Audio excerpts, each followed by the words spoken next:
Conversion কমে যাওয়া মানে হচ্ছে ফলোয়ারের সাথে আপনার এনগেজমেন্টটা কম হওয়া। আপনার যদি ফলোয়ারের সাথে এনগেজমেন্টটা কম হয় তাহলে কিন্তু আপনার পেজ কোনোদিনই গ্রো করবে না।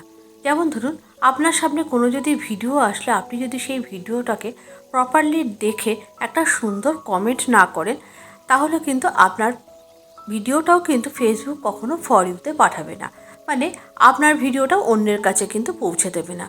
অটোমেটিক্যালি কিন্তু আপনার এনগেজমেন্ট তাতে কম হবে। এনগেজমেন্ট কম হওয়া মানে তাহলে আপনার অর্গানিক ফলোয়ারও আসবে না পেজে, এবং আপনার অর্গানিক ফলোয়ার না আসলে আপনার পেজে কিন্তু কোনোদিনই ভিউ আসবে না। তাই প্রত্যেকের ভিডিও কিন্তু যতবার সামনে আসবে সেটাকে কিন্তু দেখার চেষ্টা করবেন। আমিও কিন্তু দেখি, এবং শুধু তাই না, এই যত আপনি ভিডিও সামনে আসবে এবং একটু ধৈর্য ধরে দেখবেন, আপনি মনে রাখবেন ফেসবুকও কিন্তু আপনার ভিডিওটাকে অন্যের কাছে পাঠাবে, তাদেরও ধৈর্যের পরীক্ষা নিতে। আজকে আপনাদের সাথে শেয়ার করব দুই ধরনের স্ন্যাক্স। আজকে শেয়ার করব গাটিয়া আর কটকটি। প্রথমে আমি কটকটির জন্য একটা মণ্ড বানিয়ে নেবো। তার জন্য আমি এখানে বেসন নিয়ে নিয়েছি, 1 কাপ বেসন নিয়েছি। বেসনটাকে ভালো করে চেলে নিয়েছি। তারপরে এর মধ্যে দিয়ে দিয়েছি পর্যাপ্ত পরিমাণে তেলকে কিন্তু প্রায় 3-4 চামচ মতো দিতে হবে। ভালো করে ময়ামটা দিতে হবে, একটু গোলমরিচের গুঁড়ো, অল্প একটু নুন, একটু হলুদ দিয়ে আর একটুখানি জোয়ান হাতে ক্রাশ করে দিয়ে এরকমভাবে দেখুন একটা স্প্যাচুলা দিয়ে কিন্তু আমি মেখে নিয়েছি অল্প অল্প করে জল দিয়ে। আর এদিকে গাঁটিয়ার জন্য কিন্তু নিয়ে নিয়েছি আমি ছোট 1 কাপ বেসন, আর তার সঙ্গে নিয়ে নিয়েছি যতটা বেসন ঠিক ততটাই কিন্তু চালের গুঁড়ো দিয়ে খুব ভালো করে আমি এটা চালুনি দিয়ে চেলে নিয়েছি। তারপরে দিয়ে দিচ্ছি নুন, হলুদ, একটু গোলমরিচের গুঁড়ো আর জোয়ান ক্রাশ করে। আর তারপরে ঈষৎ উষ্ণ জল দিয়ে কিন্তু এই গাঁটিয়ার ব্যাটারটাকে মাখতে হবে। আর তারপরে দিয়ে দিয়েছি 3-4 চামচ মতো তেল। ভালো করে ময়াম দিয়ে নিয়ে তারপরে ব্যাটারটাকে মেখে একটা সাইড করে রেখে দিয়েছি। আর হ্যাঁ, দুটো ব্যাটারের মধ্যেই কিন্তু আমি অল্প একটু করে বেকিং পাউডার মিশিয়েছিলাম। এরপরে গ্যাসের উপরে কিন্তু একটা কড়া বসিয়ে দিয়ে ডুবন্ত তেলে এগুলোকে ভাজতে হবে। কড়ার মধ্যে কিন্তু আমি তেলটা অলরেডি গরম বসিয়ে দিয়েছি। আর তারপরে দেখুন, এই যে চানাচুর বানানো এই যে যন্ত্রটা, মেশিনটা, এই মেশিনটা আমার দিদির, আমার নয়, দিদির কাছ থেকে নিয়ে এসেছি। তো এটাকে ভালো করে তেল ব্রাশ করে নিতে হবে। অয়েল ব্রাশ করে নেওয়ার পর এই বিভিন্ন রকম এর ডাইস থাকে, সেই ডাইসের মধ্যে দিয়ে কিন্তু আপনি এই ব্যাটারটাকে দিলে কিন্তু আস্তে আস্তে তেলের মধ্যে ছেড়ে দেওয়া যায়। এইভাবে এর মধ্যে সমস্ত ব্যাটারগুলো পুড়ে নিয়েছে। এগুলো কিন্তু আপনারা অনলাইনেও কিনতে পাবেন, এগুলো স্টিলেরও পাওয়া যায়। এটা পেতলের, ভীষণ ভারী।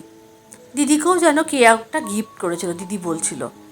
তো দেখুন, ভালো করে তেলটা গরম হয়ে গেলে আমি প্রথমে কটকটিগুলো ভেজে নেব।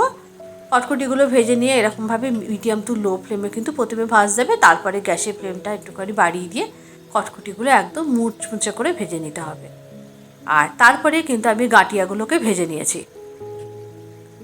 এইরকম মিডিয়াম টু লো ফ্লেমে প্রথমে ভাজতে হবে। তারপরে আস্তে আস্তে ভাজা হয়ে গেলে তারপরে একটু গ্যাসের ফ্লেমটা হাই করে দিয়ে একেবারে মুচমুচে করে ভেজে নিতে হবে। কি সুন্দর ক্রিস্পি হয়েছে দেখুন, একদম হাতে দিলেই কিন্তু মুড়মুড় করে ভেঙে যাচ্ছে। সমস্ত গাঁটিয়া এবং কটকটিগুলো ভাজা হয়ে গেছে। এরপরে এর মধ্যে দেওয়ার জন্য আমি একটুখানি চীনাবাদাম ভেজে নিয়েছি।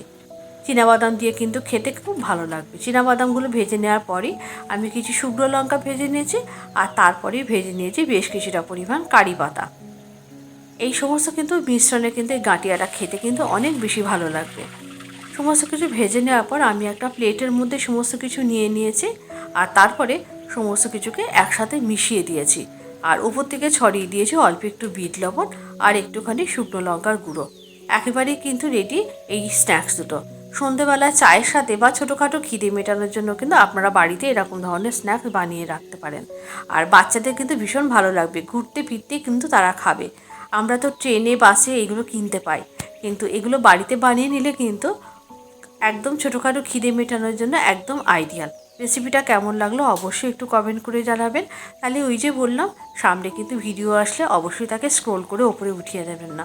প্রথম থেকে শেষ পর্যন্ত ভিডিওটা যদি নাও দেখেন, অন্তত প্রথম 15 সেকেন্ড কিন্তু একটু ভিডিওটা দেখবেন। তাহলে কিন্তু যার ভিডিও দেখবেন তার রিচ বাড়বে, পাশাপাশি আপনিও কিন্তু লাভবান হবেন। ভিডিওটা তাহলে এই পর্যন্ত। আজকের রেসিপিটা কেমন লাগলো অবশ্যই একটু কমেন্ট করে জানাবেন, আর ভালো লাগলে অবশ্যই একটু লাইক করে দেবেন।